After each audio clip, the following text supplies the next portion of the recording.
So ever since the first time I watched this tag video, I've been wanting to do it ever since. I've just never been able to decide which products would go into which category.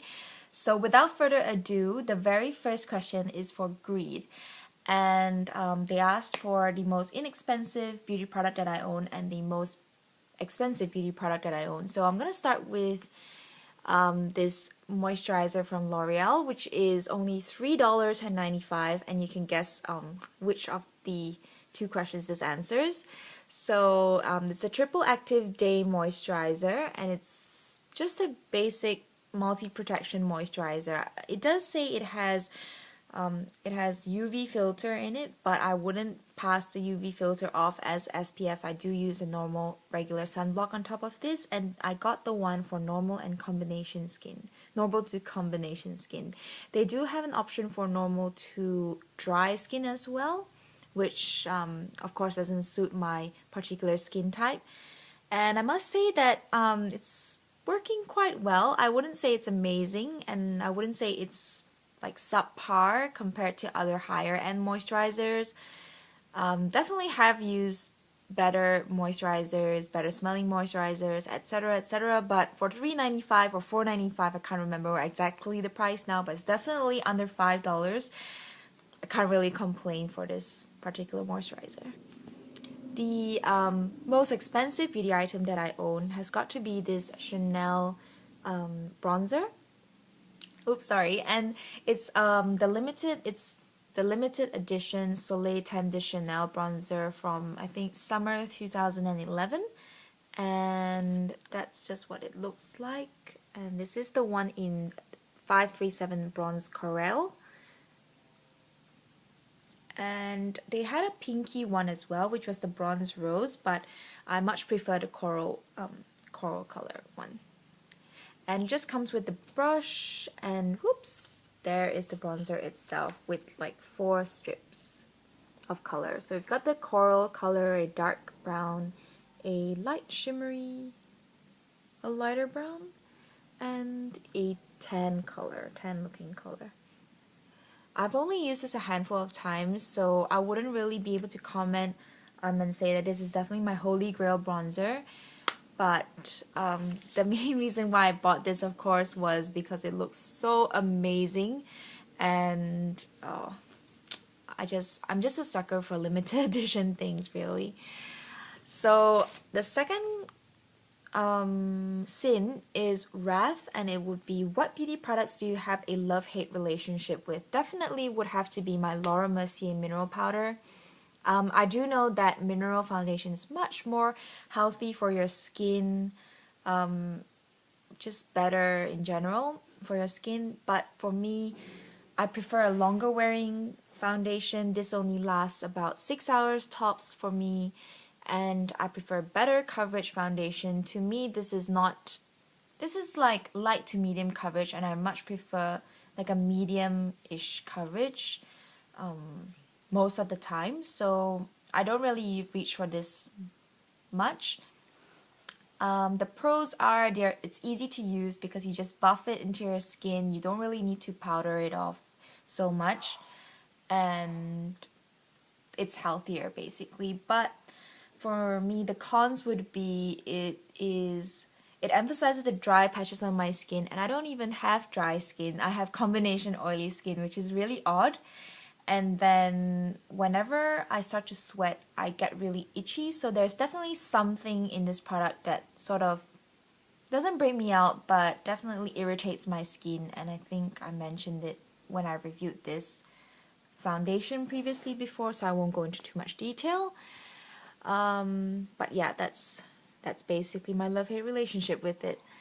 And then for gluttony, what are your most delicious beauty products? Definitely would have to be my Korres Guava Lip Butter. Now, I did mention that my L'Oreal Hip Jelly is also very, very nice smelling, and I compared it to the Jasmine Lip Butter in just the last video, I believe. But I definitely think that this is a more organic scent compared to the L'Oreal Hip one. The L'Oreal Hip Jelly smells very candy sweet like, but this one It smells very sweet, very nice and creamy and like buttery and like vanilla-y, I guess. But this has a much more organic scent to it, and of course, Chorus is definitely organic. And I just love the scent of this guava one. I prefer it to the jasmine one, which everyone always raves about, but I still definitely prefer the guava scent compared to the jasmine one. And then we have Sloth. What beauty product do you neglect due to laziness? That would definitely have to be primer. I haven't used a primer in ages. Whether it be eye primer, like eyeshadow primer, or just primer for my skin in general, I just totally skipped this step. I've been very lazy ever since I've moved. I used to work in the city, like I work in the city and I used to stay in the city, but I've moved out of the city since, so I have to wake up much earlier than I usually would have to, so I definitely have minimized my beauty routine into like the very most basic steps, and I would have to say that that's what I've given up, my primer. I've got this is a new tube of my Laura Mercier foundation primer, so now I just use it on special occasions when I do actually have the time to go through that extra step to make my skin look extra prepped and primed, and you know, make my makeup last that extra mile. But now, yep, on an everyday basis, I definitely skip my primer. And Pride, what beauty product gives you the most self-confidence? And generally, a lot of people say their foundation, and for me that would have to be true because I do have problematic skin, blemish skin. But on the other hand, I would say if I were to have just great skin or like my foundation, because I don't know, yeah, but if I were to like pick everything else except foundation, definitely would have to be my brows. So even sometimes when I'm feeling like I don't feel like putting foundation on my skin, I definitely just, if I know I'm going out anyway, I'm just gonna fill my brows in because yeah, definitely my brows. I've gotten them done before, but they're not dark enough, and I think that great brows give you a more polished look, even more so than mascara. Mascara doesn't really